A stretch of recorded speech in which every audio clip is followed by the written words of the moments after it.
기도 하나님의 능력, 오늘 9번째 시간입니다.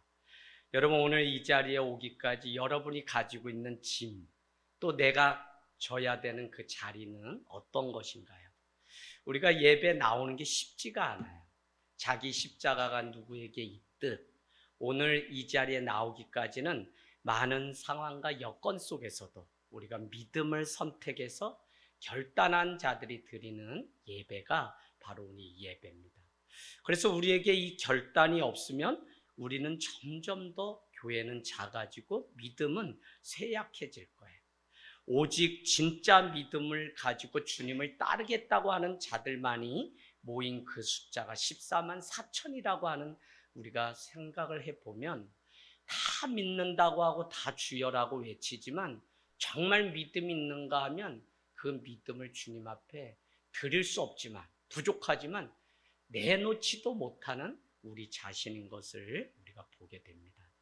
그런 면에서 오늘 예배가요, 영과 진리로 예배하는 성령님을 모시고 거룩한 알레떼야, 진리의 말씀을 가지고 가는 예배. 그래서 여기 와 앉아 있어도 늘 말씀드리지만 말씀을 가지고 가지 않으면 우리는 참된 예배를 드리는 게 아니에요. 또 오늘 이 예배 가운데 여러분이 그냥 오시는 게 아니라 내 마음을 살피고 이것을 먹고 마시라고 했듯이 내 마음을 먼저 살피고 주님 앞에 와야 우리는 참된 예배, 참된 예배를 드리면 성령은 거룩한 영이고 성결의 영이기 때문에 그분 앞에 우리는 두 번을 울게 되는데, 하나는 깨끗하신 성령 앞에 죄된 내 모습 때문에 울어야 되고요, 두 번째는 진리의 말씀 때문에 우리는 예배 나와서 울어야 돼요. 근데 아무런 준비 없이 우리가 형식과 습관적으로 예배를 드리게 되면 아무런 것도 가지고 갈 수가 없게 됩니다. 저는 오늘 분명한 것은 오늘 드리는 이 예배가 모두에게 열려 있지만 모두를 위한 예배는 아니에요. 귀가 있는 자만 들을 것이고 귀 있는 자만 말씀과 성령 가운데 가지고 가는 거지, 노상 믿음 가지고 산다고 하고 직분 있지만 다 거기서 거기에. 그래서 여러분 정말 이 마지막 때에 믿음으로 예배를 드리는 저희의 삶이 되기를 원합니다. 가만히 생각해 보면 우리가 가장 많이 사용하는 단어가 이런 거예요. 신앙적이다, 세상적이다. 그 기준이 무엇인가요? 어떤 사람은 세상적이다, 어떤 사람은 어때요? 신앙적이다. 그것은 하나님을 인정하느냐 아니냐의 차이겠죠. 우리가 세상적이다라고 하는 것은 하나님을 배제하고 자기의 생각과 마음대로 사는 것이고, 신앙적이다라고 할 때는 하나님을 인정하고 하나님의 뜻을 따라서 살아가는 것이 될 겁니다. 환경이 똑같아도 하나님을 인정하느냐 아느냐의 차이는 너무 크고요, 위기 앞에서도 바라보는 관점에 따라서 신앙적이기도 하고 세상적이기도 하기 때문에 우리의 믿음이 어디에 서 있는지를 늘 우리 스스로를 살펴야 돼요. 오늘 이스라엘 백성들은 바로 앞에 가게 되죠. 모세에게 주님은 말씀합니다. 3장 16절에 가보세요. 3장 16절에 바로 왕 앞에 가서 모세야, 18절 이렇게 얘기하라는 겁니다. 내가 히브리 사람을 데리고 여호와께서 명령하신 대로 사흘 길을 가서 여호와 하나님께 제사 드리고 오겠다라고 말하라는 거예요. 3장 18절. 그러니까 여러분 잘 아셔야 되는 게 뭐냐면, 이스라엘 백성을 젖과 꿀이 흐르는 가나안 땅으로 가라고 명령하신 그 목적은 다른 게 아니에요.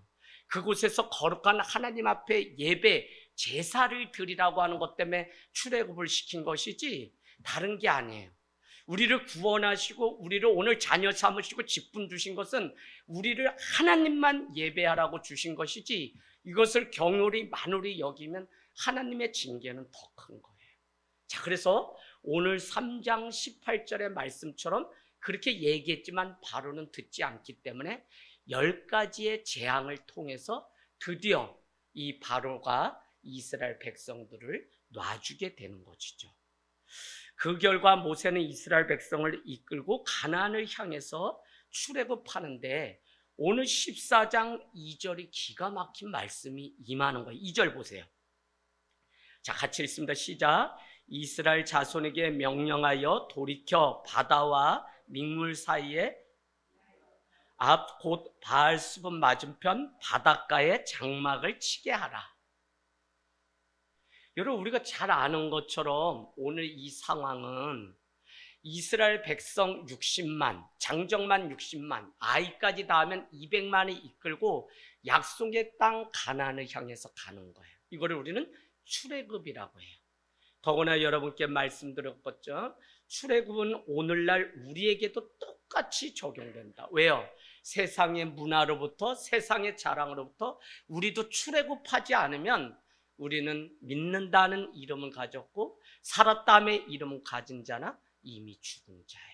그래서 날마다 우리도 출애굽을 꿈꾸면서 주님의 십자가, 저 골고다 언덕이 십자가를 잡아야 구원을 얻는 것이지, 그 언덕 오르다가 예수님 돌아가셨대 하니까 제자들이 다 갈릴리 바다로 가면 구원을 받지 못하는 거예요. 그래서 우리는 기독교는 이 십자가 신앙, 종말 신앙, 재림 신앙이, 부활 신앙이 분명할 때 우리는 세상의 침묵단체가 아니라 오늘도 십자가, 오늘도 재림의 그 주님을 기다리며 갈 수 있어요. 자, 그래서 오늘 2절 말씀이 여러분은 거기에 맨 마지막에 바알스분 맞은편 바닷가에 장막을 치라는 것을 한번 생각해 보세요. 여러분, 지금 출애굽했더니 애굽의 군사들이 쫓아오는 장면이 이제 3절, 4절, 5절에 등장하게 되는데, 하나님은 이스라엘 백성에게 기껏 명령을 내린다는 게 뭐냐면 바닷가에다 장막을 진을 치라는 거예요. 적이 추격해서 오면 이제 도망갈 곳이 없어요. 어디로 뛰어들어야 돼요? 우리가 잘 아는 홍해 바닷가로 뛰어드는 것 외에는 방법이 없어요. 그런데 하나님이 그렇게 잘 아심에도 불구하고 오늘 모세야, 이스라엘 백성과 너는 장막을 치는데 바알스본, 바알을 섬기는 그 마을 옆에 있는 바닷가에다 장막을 치라고 그렇게 명령을 하셨다는 것입니다. 하나님은 그곳에 장막을 치라고 했어요. 그리고 우리가 때로는 하나님 앞에 순종하는 것이 얼마나 어렵냐면, 상식에도 맞지 않고 합리에도 맞지 않고 이득관계를 따지면 우리는 순종을 전혀 할 수 없어요. 내가 오늘 순종해서 내 믿음을 드렸는데 이것 때문에 내가 관계가 끊어지고 불이익을 얻고 손해를 얻는다, 이 계산관계가 벌써 되면 난 믿음이 없는 거예요. 자, 그래서 순종은 오늘 말씀 따라 그냥 가는 건데 오늘 순종하라는 거예요. 어디요? 바닷가에다 진을 치라는 거예요. 거기에 치면 저기, 우리가 오늘 여러분 저기 가보실래요? 자, 7절에 아니 병거만 600대를 끌고 주의관을 세워서 모든 사람들을 병사 삼아서 7절에 보니까 쫓아오는 일이 곧 눈앞에 펼쳐지는데 어디로 도망가라고 그 바닷가에다가 진을 치라고 주님은 명령하셨냐고요. 이게 도저히 우리의 상식으로는 이해할 수 없어요. 그래서 순종은 손해를 각오하고 내 이름과 내 명예를 버리고 하나님만 붙들고 자랑하는 자들이 순종할 수 있어요. 순종은 누군가 시작하면 삽시간에 다 순종하게 돼요. 그런데 마치 부모가 순종하면 그 자녀가 순종의 길을 거는 것처럼 그렇게 돼요.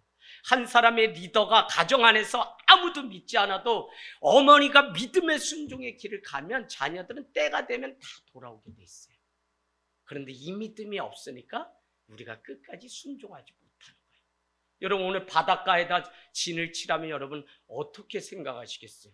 저기 쳐들어오면 나는 그냥 물에 수장되어 죽을 수도 있는데 그 말이 상식적이지도 않고 합리적이지도 않는데 그 말씀에 어떻게 순종할 수 있겠냐고요. 오늘 모세 한 사람, 오늘 여기에 있는 나 한 사람을 선택하시고 부르셔서 예배자로 살게 하신 건 다른 것이 아니라 내 한 사람이 순종함으로 인해서 모든 자가 구원을 얻어요. 로마서 히브리서에 다 뭐냐면 한 사람이 순종함으로 많은 사람이 구원 얻은 것처럼 한 사람이 순종하지 않으므로, 아담이 순종하지 않으므로 많은 사람이 죄악의 길을 걷게 되었다는 거예요. 한 사람이 중요해요. 우리는 자꾸 지금 내 동역자도 필요가, 함께 걸어갈 사람도 때가 되면 하나님이 하나님의 방법으로 다 하세요. 그러나 그때까지 하나님은 가장 정확한 때에 주실 것인데 그때까지 내가 견고히 물타지 않은 믿음을 가지고 말씀대로 바다 끝에 거할지라도 거기에도 하나님이 계시기 때문에 거기에 장막을 치라 그러면 우리는 칠 수 있는 순종하는 믿음이 필요해요. 자, 오늘 노예가 국력이죠. 하나의 나라의 힘인데 잠깐 사흘길 갔다 돌아올 줄 알았는데 오늘 보니까 그렇지가 않은 거예요. 그래서 저기 말씀 한번 보세요. 3절에 바로가 이스라엘 자손에 대하여 말하기를 그들이 그 땅에서 멀리 떠나 광야에 갇힌 바 되었다라고 하는 것은 그들이 사흘 만에 돌아오는 게 아니라 완전히 출애굽하려고 떠나는구나 라는 생각이 불현듯 들면서 바로는 마음이 바뀌었어요. 놔주겠다고 해놓고는 바로 추격대를 조직해서 이스라엘을 죽이려고 쫓아가는 이 일들을 우리는 오늘 보고 있습니다. 오늘 하나님은요, 출애굽 사건, 홍해 사건을 우리에게 말씀하시는 분명한 목적이 있어요. 그럼 말씀에도 목적이 있고 오늘 이 말씀을 내게 주신 목적이 있는데 4절 말씀 가보실래요? 4절 말씀. 내가 바로의 마음을 완악하게 한즉 바로가 그들의 뒤를 따르리니 내가 그와 그의 온 군대로 말미암아 영광을 얻어. 그 다음에 뭐예요? 애굽 사람들이 나를 뭐로? 여호와인 줄 알게 하려고 오늘 출애굽과 홍해 사건을. 그러고 보면 믿음의 눈으로 보면 내가 병들든지 내가 아프든지 내 삶이 깨지든지 많은 상황들이 이 땅에서 우리는 겪게 되는데 성도가 기억해야 되는 한 가지는 무엇이냐면 이 일들을 통해서 여호와가 하나님인 것을 알게 하려고 나에게 이 아픔도 이 고통도 이 괴로움도 이 선택도 이 결단도 주셨다. 그래서 그때마다 믿음과 순종함을 드려야지 하나님은 여호와시구나라고 하는 사실을 만방에 드러낼 수 있다는 거예요. 사랑하는 집사님, 저기 미국 땅에서 대한민국으로 다시 오셨어. 근데 가만히 생각해보면 희한하다. 잘 살아보려고 미국 땅에 갔는데 물론 내 나라니까 올 수는 있지만 내 평생이 70이 넘어서 뭐 여기에 또 왔냐? 눈물 많고 고통 많은 이 대한민국 이렇게 떠났는데, 그런데 하나님은 그 안에서도 목적하신 바가 있겠죠. 그게 오늘 어떤 삶의 자리에 있든지 어떤 짐, 어떤 십자가를 지든지 여호와가 하나님이시라는 그 사실을 알게 하시려고 하는 목적이 분명해요.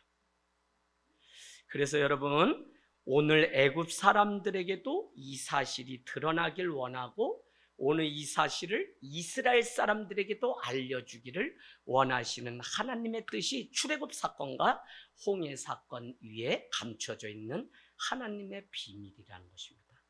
이 사실을 모르니까 이스라엘 백성은 지금 적이 쳐들어오는 것 때문에 도망가기 바쁘지만 하나님은 너희 도망가게 하려고 여기에 이렇게 세운 게 아니라 하나님이 여호와가 하나님인 것을 알게 하려고 내가 여기에 불렀다고 이스라엘에게도 똑같이 알게 하시려고 그들에게 오늘 말씀을 하고 이 사건을 보여주세요. 참 체험신앙이라는 게 중요해요. 어떨 때는 이것을 터부시하고 에이 저거 무슨 뭐 무당도 아니고 이러는데 정말 살아계신 하나님을 무슨 사건을 통해 경험했다는 것은 우리를 다시 한번 하나님 앞에 붙드는 하나님의 방법이에요. 그게 뭐냐면 오늘 장막 끝에 진을 치고 출애굽으로 다 끝났는 줄 알았는데 애굽 군사들이 쫓아와서 홍해 앞에 뛰어들 때 마른 땅까지 갈라지며 이스라엘 백성들을 다 건넌 후에 추격하는 애국 군사들이 홍해 바다에 뒤쫓아오자 어떻게 해요? 물이 다시 흐르게 해서 그들을 다 멸절시키는. 그러면 내 목에 칼이 들어온 그 순간에도 하나님이 나를 여전히 지키시고 계시구나 라고 하는 체험이 이스라엘 백성이 아무 불평불만 없이 1년을 더 가고 1년을 더 가게 한 거지. 그래도 사람이 얼마나 미련스러냐. 오늘 받은 은혜를 내일 까먹는 존재가. 그래서 믿음 가운데 깨어있지 않으면 세상의 말이 더 크게 들리고 세상 사람들이 교회 욕하고 뭐해도 다 우리가 먼저 거기에 협조하고 동조해서 난 이게 너무 안타까워요. 내가 누구인지에 대한 정체성이 분명하지 않으니까 옆 사람이 이렇게 해서 아유 교회 뭐 그렇지, 그럴 수 있어, 맞아, 미안해, 요렇게 시작했는데 그거를 막 세상 사람들 더 이제 뻥튀기 해가지고 막 교회 개독교 개목사 막 여러분, 이때 여러분이 정말 분노하고 가슴 아파야 돼. 우리가 깨끗하기 때문에 그런 게 아니라 하나님이 만홀히 여김을 당하지 않아야 되는데, 물론 우리는 더 거룩한 삶으로 가야 되는 회개를 해야 되지만, 한국교회의 이 모든 일이 나와 상관없는 다른 사람의 일이 아니라 한국교회의 이 아픔, 욕먹는 이 일이 나의 일이기 때문에 우리는 가슴 아파서 통곡을 할 수 있어야 돼. 오늘 이방인에게도 구원받지 못했다고 하는 그 애굽 사람에게도 하나님은 홍해 사건을 통해서 여호와가 하나님인 것을 드러내는 그것 외에는 아무 이유가 없어요. 하늘 땅 교회가 오늘 여기에 존재하는 것, 숫자가 많고 적음에 매이지 마세요. 이곳에서 여전히 하나님이 일하시고 여전히 하나님이 나의 주권자시고 구원자라고 하는 이 사실을 드러내기 위해서 오늘도 일꾼을 찾으시고 리더를 찾으시고 하나님의 일들을 감당할 기도의 용사들을 찾고 계세요. 여러분, 바로와 그의 신하들의 마음이 변화돼요. 하지만 5절 말씀에 보니까 그 변화가 뭐냐면 안 좋게 변화인데, 놔주고는 기꺼이 5절 말씀에 아니 저가 우리를 섬기던 자인데 이대로 놔줄 수 없다라고 그렇게 생각을 바꾸게 돼요.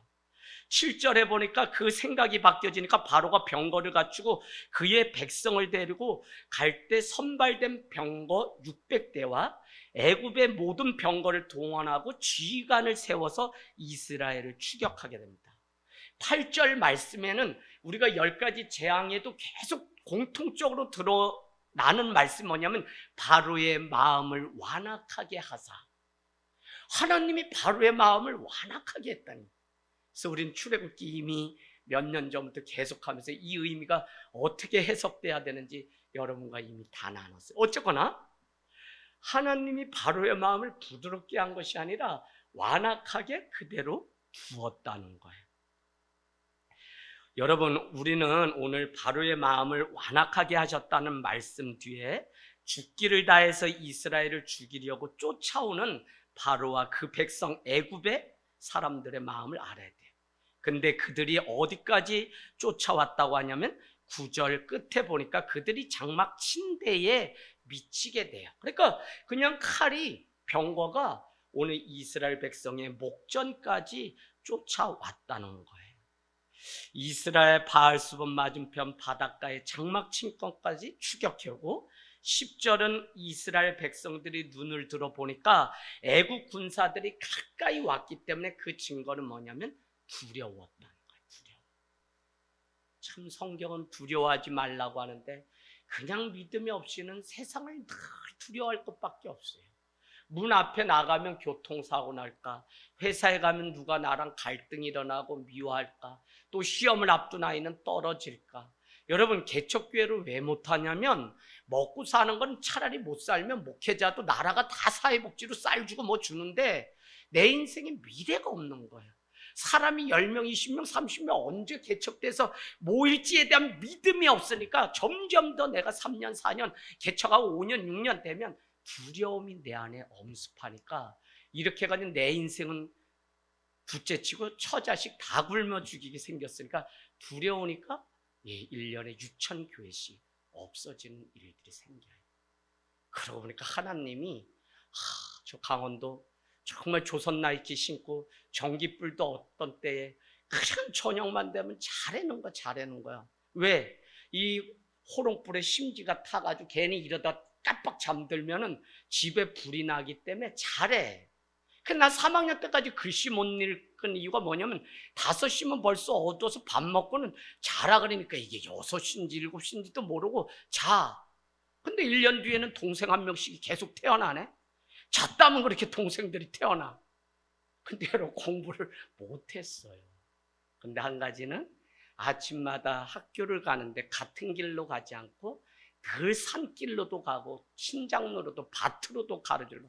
그때부터 개척 정신을 하나님이 주셔서 그냥 광야의 오산 땅에 와서 서울에서 종로에서 다 와가지고 양복 벗고 그냥 몸빼로 갈아입기까지 2년 걸렸는데, 그때 생긴 게 뭐냐면 맨 땅에 이제는 하나님 보고 그냥 머리 치 박고선 뭐 개척하는 거지.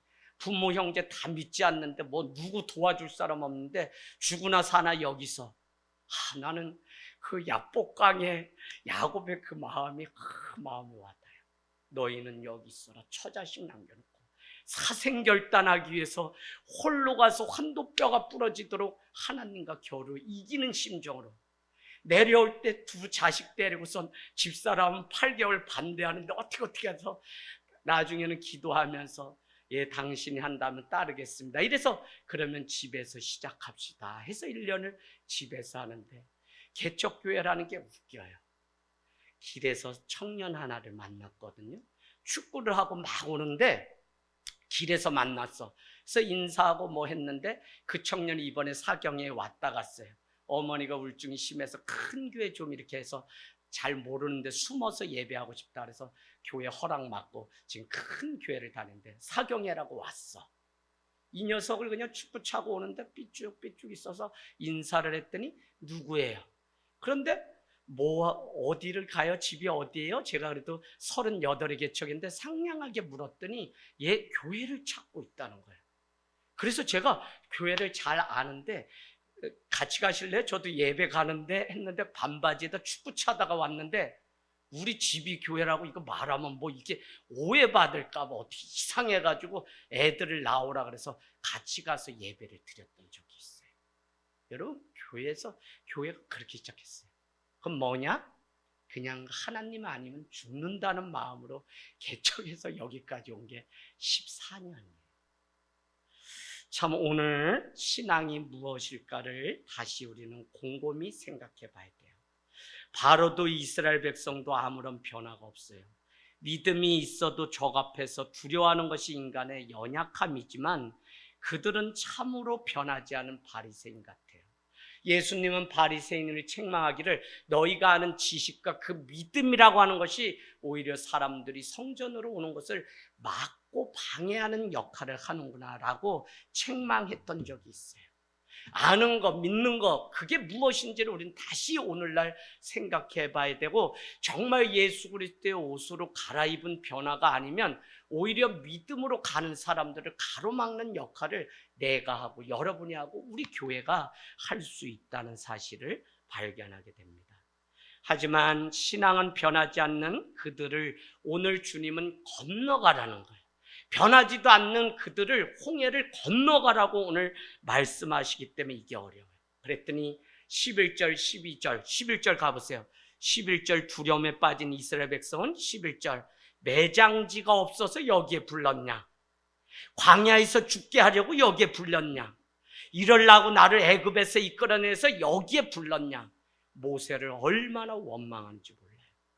12절 우리가 애굽에서 당신이 이른 말이 이것이 아니기를 이르기를 우리를 내버려 두라. 차라리 우리가 애굽 사람에게 가서 그들을 섬기면서 거기서 고기라도 우리 좀 먹고 차라리 광야에서 죽는 것보다 거기서 죽는 게 낫다고 원망하는 이스라엘 백성들을 봐요. 여러분, 그 다음에 뭐가 나오죠? 가만히 있으라는 말씀이 나옵니다. 참으로 우리가 살아가는 세상도 믿음으로 더욱 살아야 하는데 세상 사람들과 믿음이 있다고 하지만 그렇지 않은 사람들 속에 우리는 같이 살아요. 그래서 나라도 기도하고 나라도 눈물로 부르짖고 나라도 믿음으로 서야만 이 세상의 믿음 가운데 하나님 나라를 향해 한 걸음씩 가지, 사람들이 이 불평하고 믿음 없이 들리는 이 말이 더 크게 나인데 들리면 나는 그냥 죽은 자예요. 여러분, 민수기 14장으로 가볼까요? 민수기 14장. 12명의 정탐꾼을 보내고 그들이 오게 됩니다. 14장 맞죠? 창출, 레민, 신명기, 민수기 14장. 14장에 12명의 정탐꾼을 보내고 왔더니 13장 33절에 우리는 그들은 거인인데 우리는 메뚜기와 같이 아무것도 아닙니다. 밥이 되라고 우리를 그곳에 보내려고 합니까? 라고 여호수아와 갈렙을 제외한 다른 사람들은 불평불만하게 돼요. 14장 1절에는 온 회중이 소리를 높이자 모세가 할 수 있는 것은 아무것도 없어요. 아무리 가르치고 아무리 설교를 하고 아무리 믿음을 강조해도 그 백성이 불평불만이 우리 두려움 가운데 빠져서 일어나질 않아요. 그랬더니 모세는 밤새도록 통곡하고 하나님 앞에 나가요. 그러면서 6절은 여호수아 여분네 아들 갈렙이 자기들의 옷을 찢으면서 이스라엘 자손의 온 회중에게 말하 이르기를 우리가 두루 다녀봤다. 정탐한 땅은 심히 아름다운 땅이니 믿음으로 8절은 끝에 과연 젖과 꿀이 흐르는 땅이다 라고 얘기하지만 그들은 믿질 않아요. 그랬더니 어떻게 얘기해요? 그들이 어떻게 얘기해요? 28절에 가보세요. 원망하는 그들을 향해 주님은 분명히 여호와의 말씀이 내 삶을 두고 맹세하노라 너희가 한 말대로 내게 들린 대로 내가 너에게 다 갚아주리라. 무서운 말씀이잖아요. 내가 믿음 없는 말 하면 하나님은 그대로 다 갚아주겠다는 거예요. 믿음의 말을 하면 젖과 꿀이 흐르는 땅에 가게 하겠다는 거예요. 오늘 여러분 똑같은 사건들이 계속 우리 인생 앞에 펼쳐지는데 이스라엘 백성들은 가나안에 가기도 전에 오늘 홍해 앞에서 여기서 우리를 밥을 만들려고 하느냐, 광야에서 얼어 죽게 하려고 그러냐, 이러려고 우리를 끌고 왔냐. 한 사람이 얘기하니까 다른 사람이 얘기해, 세 사람이 얘기해, 네 사람이 얘기해. 믿음이 있다고 하면서 믿음 없는 말만 들어요. 그래서 어떻게 됐다는 거예요? 오늘 14장 출애굽기 14절은 너희는 가만히 있어 내가 여호와 됨을 목도하라고 이렇게 말씀하고 있어요. 왜? 가만히 있으라는 거 그냥 가만히 정지 스탑이 아니라 말하지 말라는 거. 믿음 없는 말을 하지 말고 가만히 하나님이 어떻게, 아까 뭐라 그랬어요? 여호와가 하나님인 줄을 알게 하려고 이 일을 벌이셨기 때문에 너희는 가만히 있어서 하나님이 누구신지를 부디 알기를 바란다는 그 말씀을 우리에게 보여주세요. 여러분, 왜 우리가 하나님을 믿지 못하나요? 왜 신앙으로 우리가 살지 못해요? 애굽인을 보면 우리는 알 수 있어요. 애굽인들이 왜 오늘 이스라엘 쫓아와요? 자기들에게 손해가 있고 노동력을 잃어버리는 그 본성 때문에 악함이 드러나요. 정말 하나님은 오늘도 믿음의 사람을 찾으시고 우리로도 믿음 가운데 온전하지 않기 때문에 예수 그리스도를 보내기까지 믿음으로 살기를 원했는데 사람들은 믿음이 있다고 하지만 믿음 있다고 하는 그 사람이 더 위험함을 우리에게 오늘 보여주고 있어요. 우리는 구원받은 후에 우리의 의나 행실로 구원받는 것이 아니라 오직 구원은 하나님 편에 있어요. 때로는 교회가 왜 다투고 싸우는 일이 생기냐면 애굽인처럼 오늘 다투는 일이 생기냐, 자기 손해 때문에 싸우는 것을 우리는 보게 돼요. 여러분, 믿는 자가 손해보는 거지 살려고 해요? 얻으려고 해요? 어떤 사람은 교회 와서도 자기의 니드, 필요를 채우려고만 다니는 사람이 있어요. 그렇지 않아요. 교회는 오히려 손해보는 것이고 오히려 하나님 앞에 내가 아무것도 아니라고 늘 깨어서 부정하는 존재가 우리지. 그러면 어떻게 해요? 하나님이 우리를 높여주세요. 그 은혜로 우리가 사는 것이지 나는 주님을 만나고 나니까 아무것도 안 해요. 어떤 사람들이 그래요. 목사님 어떻게 둘째가 목사님하고 똑같나요? 달라요. 옛날 내 모습은 그랬어요. 누가 나 건들면 그냥 들이받으려고. 왜? 종교 1번이니까 키가 작으니까 어떻게 해요? 엄한 말 하면 내가 아니라는 거 들이받으려고. 그래서 신발이 다른 사람은 뒤꿈치가 나는데 난 매일 돌격 이러고 살아가지고 앞꿈치가 따라서 물이 샜어요. 우리 아들이 그래요 지금. 근데 저는 예수님 안에서 거듭나서 이게 없어요. 그래서 제가 매일 우리 아들 물론 믿음 생활하고 착실한 아이인데 용현아 너 믿음 가운데 더 거듭나서 너가 죽어야 하나님이 너를 통해서 더 일을 할 거다라고 제가 늘 얘기를 해요. 여러분, 구원 받은 후에 하나님께서 우리를 은혜 가운데 구원해 주세요. 묘지가 없어서 광야에서 우리를 죽게 하려고 여기에 불렀냐라고 말을 하지만 이스라엘 사람들에게 믿음이 무엇인지를 가르쳐주기 위해서 오늘 홍해 사건을 우리에게, 그래서 결국 바닷가에 장막을 치고 이스라엘, 오늘 이 말씀을 듣는 내 자신이 믿음이 없음을 알게 하시려고. 요거 이해되시면 아멘요. 오늘 이스라엘 백성은 하나님의 선민이기 때문에 구원받는다는 걸 늘 믿고 살아가던 자인데, 오늘 그들의 불평, 불만을 통해 우리는 믿음이 없구나라는 사건이 아니라, 하나님의 구원은 우리가 아무리 잘하고 아무리 믿음을 드렸다고 해도 우리에게는 의가 없고 우리에게는 자랑할 것이 없고 우리는 아무것도 구원받을 자격이 없기 때문에 결국 예수 그리스도가 오셔야 됐다고. 이걸 믿을 때 복음이 우리에게 주는 자유함이 있지, 자꾸 교회 다니면 뭘 하려고 먼저 하는 것보다 하나님의 구원의 그 경륜을 깨닫게 되면 난 아무것도 아니라는 걸 먼저 인정하게 돼요. 거기서 오는 자유함이 얼마나 큰지 몰라. 왜? 난 아무것도 아니야. 나도 불평불만해. 나도 광야에서 죽이려고 매장지가 없어서 여기까지 했냐, 이렇게 말할 수 있는 사람이야. 저도 그러고 여러분도 그러고. 그럼에도 불구하고 하나님은 예수 그리스도를 믿는 자에게 구원을 주시는 거예요. 나 실수할 수 있어요. 나 잘못할 수 있어요. 나 용서받을 게 많아요. 그런데도 주님을 만나고 가장 기뻤던 게 뭐냐면 너의 그 죄 사함을 예수 그리스도를 통해서 우리에게 주셨다는 이 자유함. 여러분, 수박밭 600평 그거 다 밟아가지고, 그거 어떻게 이 꼬마가 수박을 처음 맛보고 그 달밤에 의지해서 남이 먹을까봐 욕심이 얼마나 큰지, 한 달 안에 600평을 제가 혼자 다 밤에 달밤 의지해서 다 삶았다니까요. 20명 보내가지고 수박을 따려고 하는데 수박 이 대공이 다 죽어가지고, 근데 내과의 수박이 다 먹지도 않은 채 쪼개져서 이렇게, 난 이걸 나만 먹어야지 다른 사람 먹으면 안 된다고 생각했기 때문에 밤마다 전설의 고향 보러 애갓집 갔다 올게요 하고는 그 수박밭 처음 먹던 애에 그냥 너무 천국이 열리는 경험을 하면서 그걸 얼마나. 근데 교회를 다니는데 수련회 갔더니 목사님이 막 회개하고 오늘 다 자기 죄 적어내는데 그게 1번으로 기억나서 그거를 저기 모닥불에 태우고 이제는 너의 죄사함을 예수님의 보혈로 다 사해줬다는데 얼마나 마음에 기쁨이 있는지. 전 교회에 올 때만 기뻐요. 지금도 강원도 가면 너가 목사가 됐다며 하면서 옛날에 사고치던 이재학으로 생각하고 사람들이 이래요.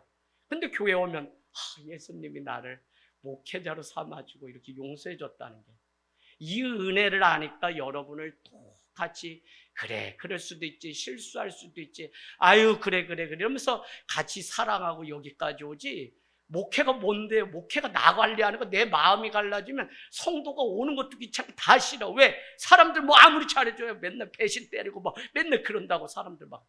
그러면 병이 오기 시작하는 거야. 근데 나는 그냥 그러면은 에휴 전 옛날 내 모습보다 낫지 이러면서 그냥 품고 사랑할 수 있으니까 이것도 하나님이 주신 큰 은혜라는 사실을 알게 됩니다. 여러분, 믿음이란 보이는 위기 앞에서 보이지 않는 하나님을 추구하는 것이에요. 하나님을 기억하고 죽어도 하나님 안에서 죽을 각오를 하는 게 이 마지막 때 믿음이에요. 그러고 보면 믿음은 살기 위해서 믿는 건데, 더 엄밀하게 말하면 육신적인 내가 살기 위해서 믿는 게 아니라 죽어야만 하나님이 살려주고 낮춰야만 높여주고 죽고자 하면 하나님이 살려주는, 이게 믿음이에요. 그러니 이거를 우리가 성령이 아니고는 어떻게 깨달아요? 이렇게 믿으면 다 손해보고 사람들한테 바보라고 하고 너 광신자냐 교회만 다니냐 이렇게 얘기하는데, 우리가 어떻게, 사단이 얼마나 합리적으로 우리를 유혹하는지 사단은 멀리 있지 않아요. 내 집 안에 같이 있어요. 더 정확히 말씀드릴까요? 믿음 없는 내 마음 안에 사단이 있어요. 자, 중요합니다. 자, 그래서 자기가 살겠다고 하면 죽는 게 하나님 나라 법칙이에요. 그러나 주님 안에서 죽기를 각오하면 살아나요. 다니엘과 세 친구가 이 사실을 알기 때문에 불못불에 던져졌지만 그리 아니할지라도 하나님을 믿겠다고 고백했고요.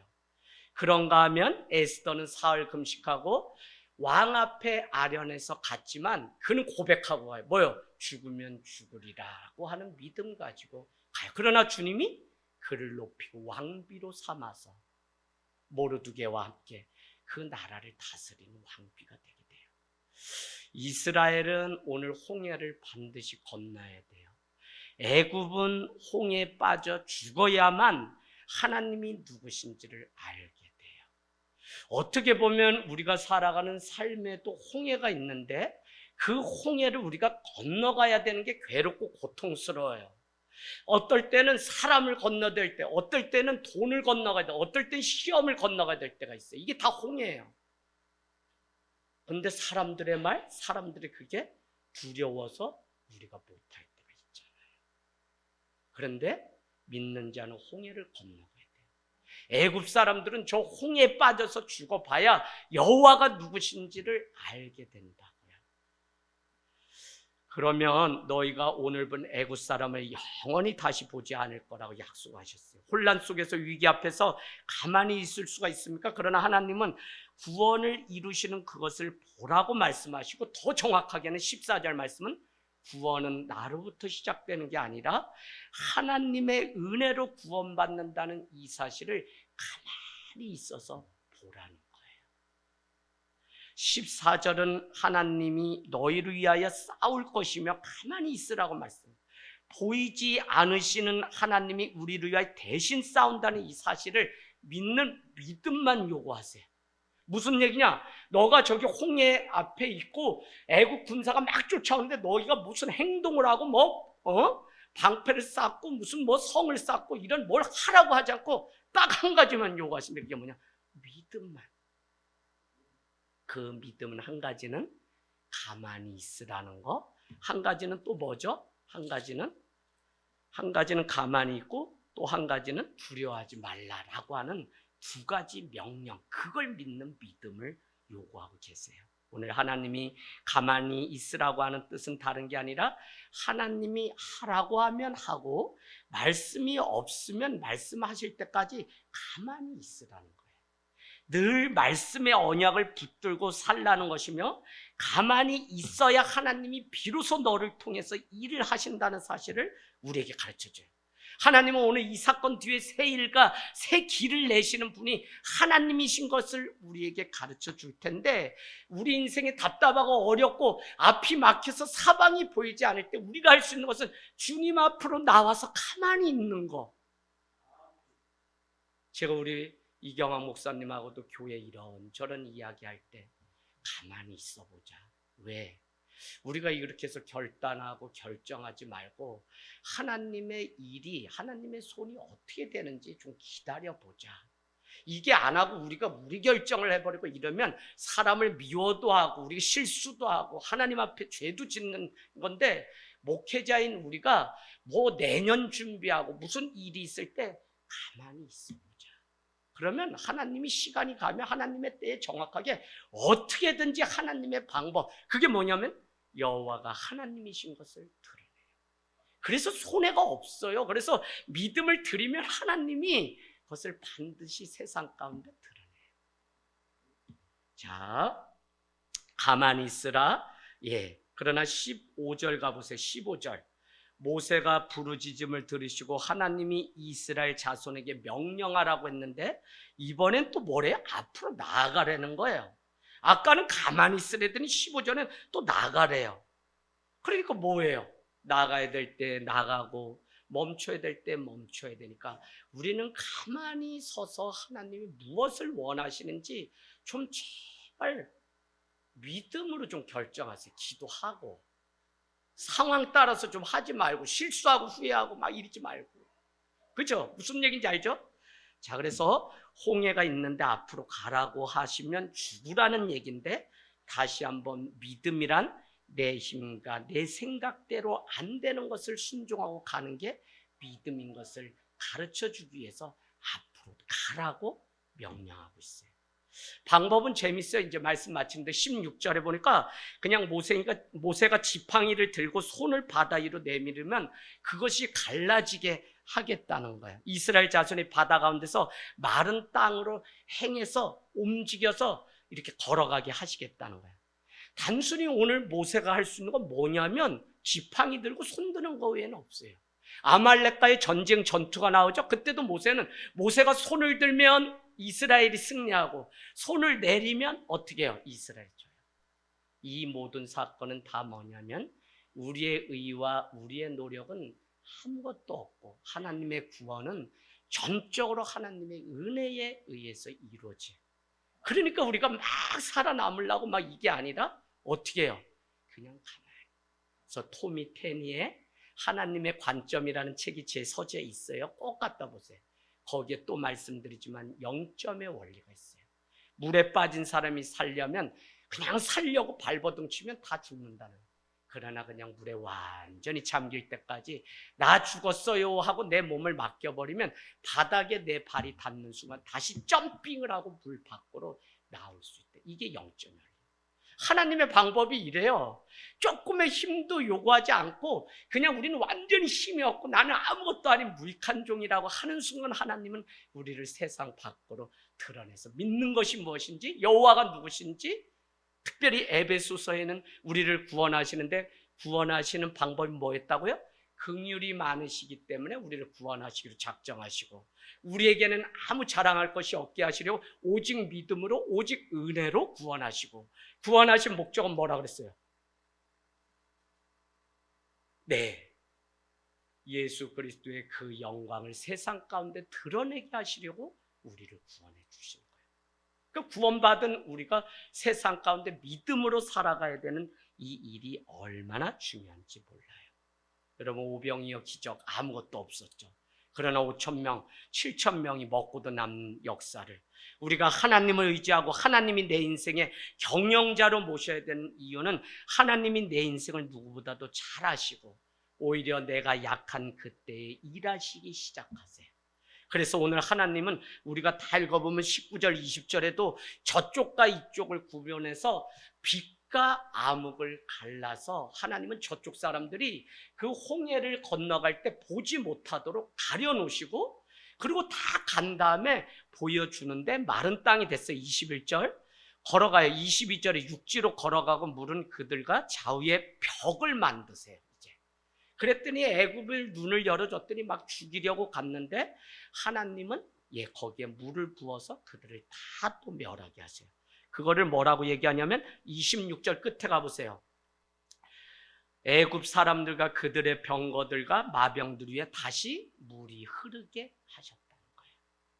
저는 오늘 우리 교회가 존재해야 되는 이유는 다른 게 아니에요. 다시 홍해에 물이 흐르게 하는 그 일을 하늘 땅 교회가 감당해야 돼요. 하나님의 역사가 홍해에서 있었고 마른 땅이 된 그곳에 생명수가 흘러 넘치도록 하는 그 일을 바로 교회, 먼저 구원받은 자, 먼저 성도, 먼저 집사님, 권사님 직분받은 우리에게 그 일을 감당하게 하시려고 오늘 이 홍해 사건을. 결론입니다. 주님은 우리 사건에 어떤 일, 어떤 위기, 어떤 결정의 순간에도 우린 기준이 하나예요. 여호와가 하나님이신 것을 내 자식, 내 직장 동료, 우리 가정에, 내 인생 가운데 알게 하시려고 하시는 그 목적에는 없어요. 미송이 할렐루야. 고3 녀석 시험 통해서도 여호와가 하나님이신 것을 알게 하시고